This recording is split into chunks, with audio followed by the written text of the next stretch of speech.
आशा worker या ग्रामीण आरोग्य व्यवस्थेचा अत्यंत महत्त्वाचा आधारस्तंभ आहेत. मात्र शासनाकडून त्यांच्यावर सातत्याने अतिरिक्त कामाचा भार टाकला जात आहे. सक्तीने बिलोची कामे लावणे आशा वर्करवर अन्याय आहे. आम्ही आरोग्य विभागाच्या जबाबदारी प्रामाणिक पार पाडत असताना इतर विभागाची कामे आमच्यावर लादून येत आयुष्यमान भारत कार्ड तयार करण्याची कामाची प्रलंबित मानधन तात्काळ अदा करावे. तसे आशा व गर्भवतीच्या सर्व प्रलंबित मागण्या त्वरित मान्य कराव्यात. मागण्या न मान्य झाल्यास संघटनेच्या वतीने राज्यभर तीव्र आंदोलन उभा केले जाईल.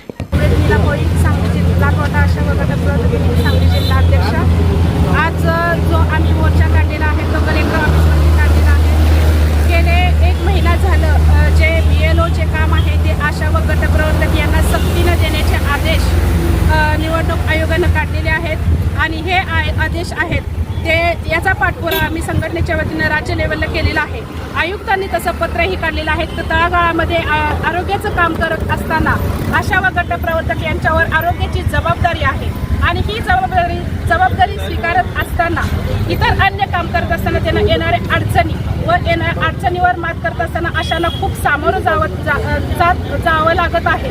तर यासाठी BLOचे काम असेल किंवा BLOचे सहाय्यक काम करत असताना ज्या ऑर्डर काढलेल्या आहेत त्या सक्तीनं काढलेल्या ऑर्डर आहेत ते निवडणूक आयोगानं त्या ताबडतोब रद्द करण्यात याव्या.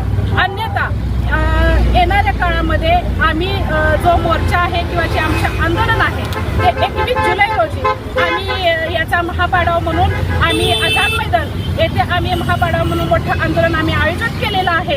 आणि येणाऱ्या सर्व ज्या गटप्रवर्तक आणि अशा भगिनी आहेत यांचे स्थानिक प्रश्न असतील, यांचे गेले 15 वर्ष झाली यांची सेवा होत असून सुद्धा त्यांना अजून कुठल्याही त्यांना फिक्स वेतन दिलेलं नाही सरकारनं.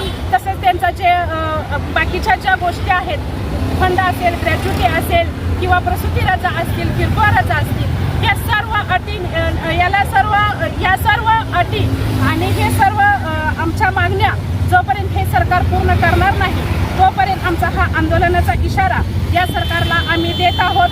येणाऱ्या काळामध्ये आम्ही हे तीव्र आंदोलन करू आणि जर BLOचे काम हे सक्तीनं आशा व गटप्रवर्तकांना जर लागू केलं तर आम्ही नक्कीच हायकोर्टामध्ये जाऊ असा इशारा आजच्या आंदोलनामध्ये मी आज इथं देत आहे. धन्यवाद.